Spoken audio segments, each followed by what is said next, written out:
السلام علیکم ورحمۃ اللہ وبرکاتہ۔ امید کہ آپ تمام حضرات خیریت سے ہوں گے۔ فدیے کے چند مسائل یہاں بیان کرنا مناسب سمجھتا ہوں۔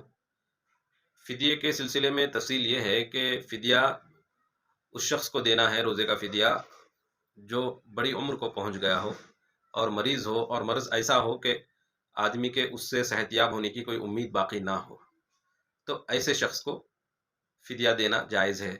لیکن اگر کوئی شخص صحت مند ہے اور اس کا روزہ رمضان میں کسی وجہ سے چھوٹ گیا ہے تو بعد رمضان اس پر قضا ہے، ایسے شخص کو صدقہ فطر ایسے شخص کو فدیہ دینا اپنی طرف سے جائز نہیں ہوگا، بلکہ اسے روزے کی قضا رکھنی پڑے گی۔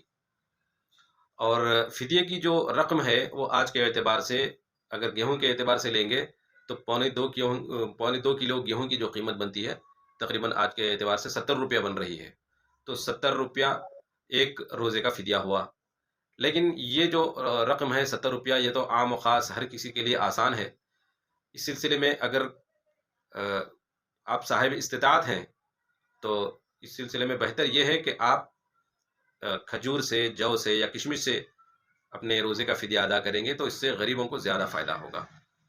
اور کھجور کی جو مقدار ہے فدیے کی وہ 3.5 کلو ہے، اسی طرح جو کی بھی 3.5 کلو ہے، کشمش کی بھی 3.5 کلو ہے۔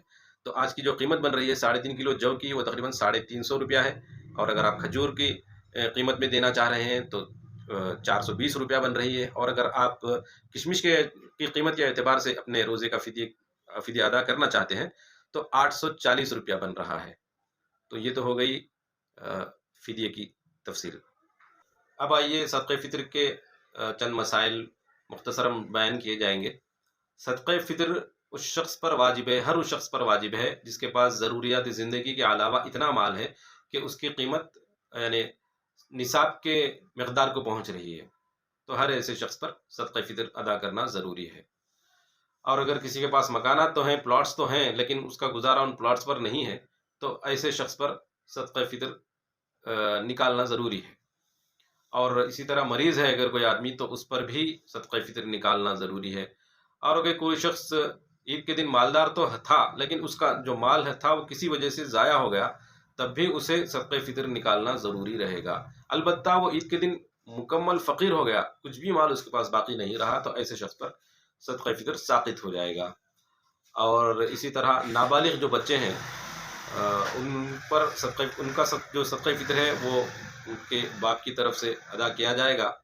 اور اگر نابالغ بچے خود صاحب نصاب ہیں تو ان کے مال سے صدقہ فطر ادا کیا جائے گا۔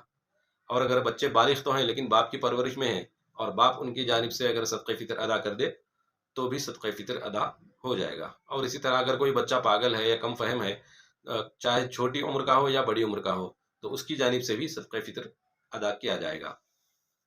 اور اسی طرح جو بچہ ابھی پیدا نہیں ہوا تو اس پر صدقہ فطر واجب نہیں ہے۔ اسی طرح مرحومین کی جانب سے بھی صدقہ فطر ادا کرنا درست نہیں ہے۔ اور اسی طرح صدقہ فطر آپ چاہیں تو رمضان میں نکال سکتے ہیں، لیکن رمضان سے پہلے صدقہ فطر نکالنا مفتہ بھی قول کے مطابق درست نہیں ہے۔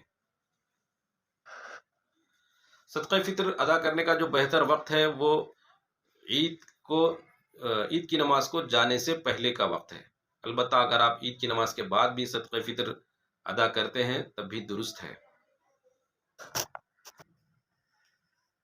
صدقہ فطر میں آپ جس اجناس سے، جس اشیاء منصوصہ سے، یعنی گیہوں، جو، کشمش یا کھجور سے آپ صدقہ فطر ادا کر رہے ہیں تو اس سلسلے میں تفصیل یہ ہے کہ جو بازاری قیمت ہے اسی قیمت پر صدقہ فطر نکالا جائے گا۔ مثلا گیہوں اگر راشن کی دکان میں کم قیمت پہ مل رہا ہے تو اس کم قیمت کے اعتبار سے صدقہ فطر نہیں نکالا جائے بلکہ بازاری قیمت کا اعتبار کیا جائے گا۔